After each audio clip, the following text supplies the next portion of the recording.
За төрийн албаны зөвлөлийг ер нь нам бус улс төрждөггүй ойлгодог л да. Гэтэл одоо улс төржсөн шийдвэр гаргадаг.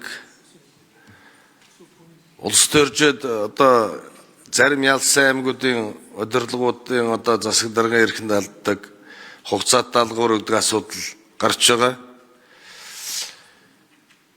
Жишээлбэл аймгийн тамгын газрын даргаыг авилтаа тэмцэх газар тухайн одоо энэ төрийн албан зөвлөлөөс зөвшөөрлөд томилж яхад дахиж тухайн аймгийн одоо намаас сонгогдсон гишүүч юм уу намын юу дагаад хугацаатай даалгавар өгөөд сойлгээд байгаа. Энэ ч одоо засаг даргын эрхэнд алдж байгаа нөгөө талаар тухайн аймгийн засаг даргын засаглах эрх төрийн албыг одоо самарч байгаа асуудал байхгүй. Энийг юу гэж ойлгох вэ? Хоёрдугаар төрийн албаны шалгалт шудрагс явагддаг.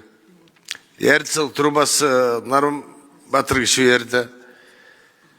Тестэн дээр яасан мөртлөө ярилцлага нормгачдаг асуудал гарч байгаа. За хуулиар шалгагдаж байгаа нөхцөл бас хугацаатай даалгавар өгөөд ингэж шилээд гэдэг. Нөгөөх нь хуулиар шалгадаад одоо давж алт шат юм ингэж шалгадаад явж нөгөөх нь шилээд гэсэн хугацаатай даалгавар өгдөг. Энийг юу ойлгох вэ? Дараагийн нэг асуудлын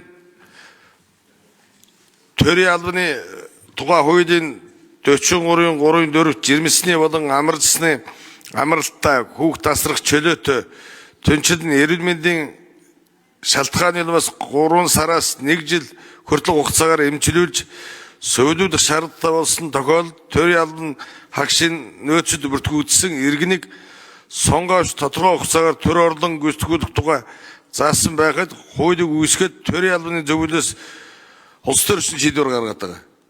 Жишээлбэл Баян-Удгийн аймгийн одоо эрүүл мэндийн газар, боловсролын газар, засаг даргын тамгын газар, нийгэм бодлогын хэлтсээ ингээд хугацаатай даалгавар чөлөөл гэсэн юм өгсөн байх юм.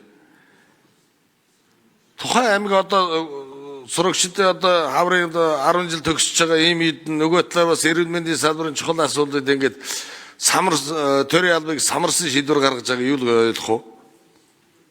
Дараа нь тодруулъя.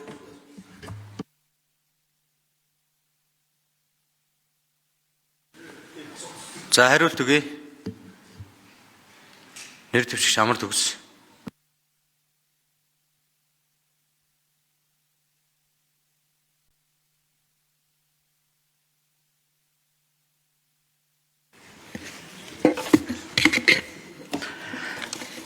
За төрийн албаны зөвлөлөөс төрийн албаны тухай хууль тогтоомжийг хэрэгжүүлэх хүрээнд томилгооны зөрчлөлийг шалган шийдвэрлэх хяналт тавих чигүүргийг хэрэгжүүлдэг. Ингэхдээ төлөвлөгөөт болон төлөвлөгөөт бус хяналт шалгалт мөн өргөдөл гомдлын хүрээнд бас хяналт шалгалтуудыг зохион байгуулж явуулж байгаа. За өмнө дурдсан энэ хууль хэрэгжснээс хойш хугацаанд бол 2234 одоо томилгооны зөрчлийн асуудлыг бид дахин шийдвэрлээд 80% нь бол зөрчлөө арилгасан гэсэн юм дүнтэй байгаа гэдгийг бол танилцуулж исэн. 178 буюу 10 гаруй хувь нь одоо хэрэгжих шатантай байгаа.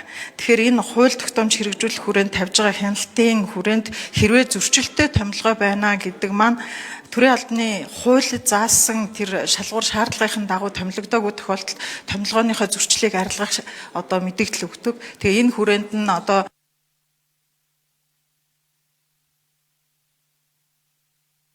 За гүйцэж хариулъя.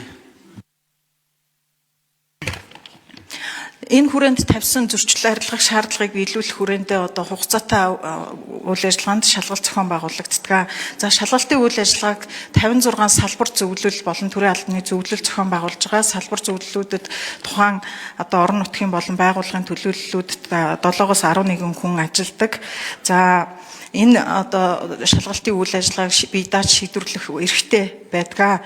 За төр орлон гүйцэтгэж байгаагийн хувьд бол зөвхөн одоо хууль ёсны гэж хэлж болно.